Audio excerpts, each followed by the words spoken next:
안녕하세요. 나리랑입니다. 오늘 해볼 이야기는 변화하지 않으면 불행해진다입니다. 참 인생이 안정적이었으면 좋겠거든요. 근데 이번에 저희 아버지가 회사가 문을 닫게 되면서 일을 관두시게 됐습니다. 그 얘기 들으니까 물론 걱정도 되고 가슴도 먹먹해지고 뭔가 그런 느낌이 들기도 했지만 나도 결국에 저렇게 되겠구나라는 생각이 들더라고요. 무슨 말이냐면 나이 60 먹어도 새로운 직장 구하고 새로운 도전하고 해야 된다는 거죠.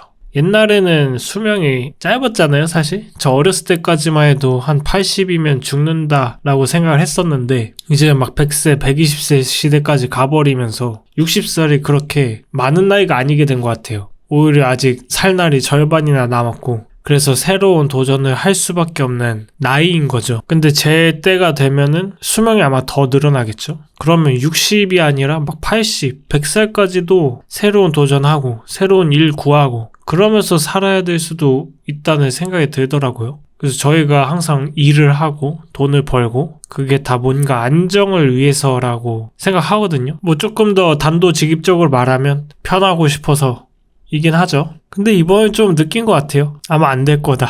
아마 세대가 지나면 지날수록 죽을 때까지 도전해야 되는 세상이 오겠구나 라는 생각이 이번에 좀 많이 든 것 같습니다. 근데 그러면서 깨달은 것 중 하나가 변화를 받아들이지 않으면 불행해진다는 생각이 딱 들더라고요. 이게 무슨 말이냐? 변화를 선택하지 않으면요 계속 무언가를 탓할 수밖에 없더라고요. 저희는 이제 안정을 바라기 때문에 변화를 조금 꺼리게 되잖아요. 그래서 직장 옮기는 것도 되게 불안하고 아예 새 직종을 가지는 거는 더 불안하고 그리고 내 살던 집이나 지역, 습관 같은 것만 깨져도 되게 불안함을 느끼는데 그 불안함을 안 느끼기 위해서 최대한 내가 살던 습성을 벗어나지 않으려 하죠. 근데 그게 영원히 유지될 수 없잖아요. 제가 옛날에 책에서 봤던 말이 세상에 변하지 않는 건 없다. 변하지 않는 게 있다면 세상에 변하지 않는 건 없다라는 사실 그거 하나뿐일 거다라는 글귀를 봤었거든요.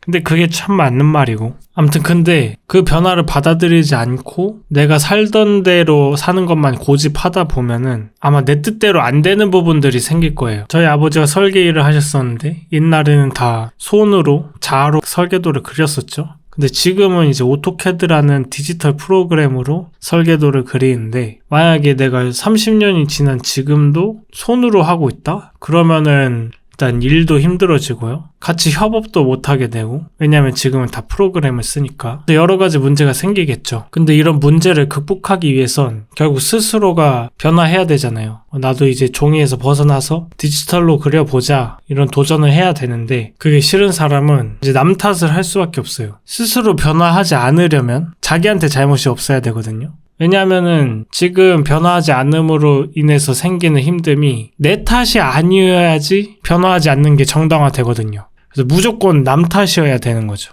제가 뭐를 안 해서 이렇게 됐어. 세상이 이래서 내가 이렇게 손해보고 있어. 이런 식으로 다른 것들을 탓하고 미워해야만 내가 변화하지 않는 게 정당화됩니다. 그래서 변화하지 않으면 힘들어지는 가장 큰 이유는 사실 다른 것들을 미워하게 돼요. 그래서 뭔가 제 개인적인 의견일 수도 있지만 저는 이제 한 50대부터 삶이 좀 판가름이 난다고 생각을 하는데 좀 자신의 고집대로 하고 남들의 말을 잘 귀담아 듣지 않으시는 분들을 보다 보면은 되게 화가 많다라고 생각이 들거든요. 근데 그 이유가 아마 내가 변하지 않기 위해서 내가 하는 말이 다 정답이라 생각하기 때문에 나와 다른 의견이 있는 사람들을 용납할 수 없는 거죠. 왜냐면은 다른 사람이 정답인 걸 깨달았을 때 내 잘못을 인식하게 되면서 변화를 통해 책임을 져야 되잖아요. 그러다 보니까 남의 말을 잘 경청하지 않고 그리고 이게 화낼 일인가 싶은데도 화를 내고 그런 상황을 좀 보지 않았나. 물론 제 개인적인 의견이고 정말 좋은 분들도 많긴 하지만 내가 변화하지 않으려 애쓸수록 남들을 미워하게 되고 그리고 남들도 나를 떠나는 그런 상황을 좀 듣고 봤던 것 같습니다. 그렇게 되면 웃긴 게 이제 안정이랑 멀어지죠. 왜냐하면 사람들이 날 피하고 나를 쓰려 하지 않고 내가 존중해주지 않으니까 남들도 나를 존중해주지 않는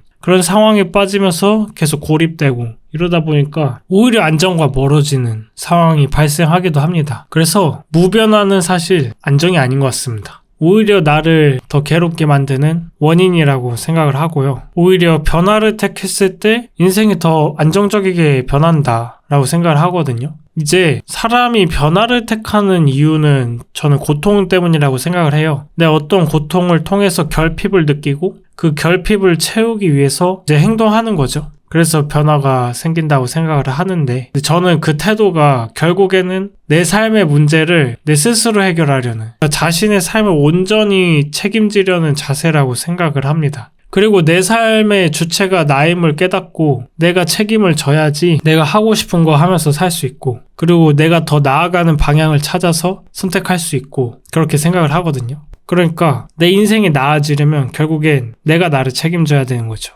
남이 어떻게 평생 책임져 줍니까? 부모도 평생 책임 못 져줘요. 먼저 죽을 확률이 일단 높고요. 두 번째로 다 책임져 주면 부모 없이 아무것도 못 하더라고요. 근데 그렇게 되면은 부모가 항상 붙어줄 수 없는데도 불구하고 문제만 생기면 부모를 찾는 나이가 몇이 들든 아무튼 문제가 많아집니다. 그래서 결국에 자신의 인생의 책임은 자신이 져야 되고요. 그러려면 남 탓을 하는 게 아니라 스스로 변화해야 되는 거죠. 근데 만약에 내가 스스로 변화하는 걸 거부한다 하면은 남 탓을 할 수밖에 없기 때문에 다른 이들을 미워하게 되고 세상을 미워하게 되고 근데 그런 미움 속에서 살면은 인생이 지옥이거든요. 미워하는 사람의 얼굴을 보기만 해도 내 기분은 나빠지잖아요. 그 사람이 딱히 뭔가를 안 해도. 근데 그런 세상 속에서 산다고 생각하면 얼마나 지옥이겠습니까? 그래서 안정이 무변화라 착각하지 말고 내 인생의 고통은 내 안에서 나온다는 걸 인정하고 그리고 더 나은 방향으로 변화하려면 그 모든 것은 내 선택에 달렸다. 왜냐하면 내 인생의 책임자는 나니까. 그 사실을 깨닫고 용기 있게 선택하는 게 인생에서 행복을 찾아가는데 참 중요한 일이 아닐까 생각합니다. 네, 오늘 하고 싶은 얘기는 여기서 마치도록 하겠습니다. 영상 시청해주셔서 감사합니다.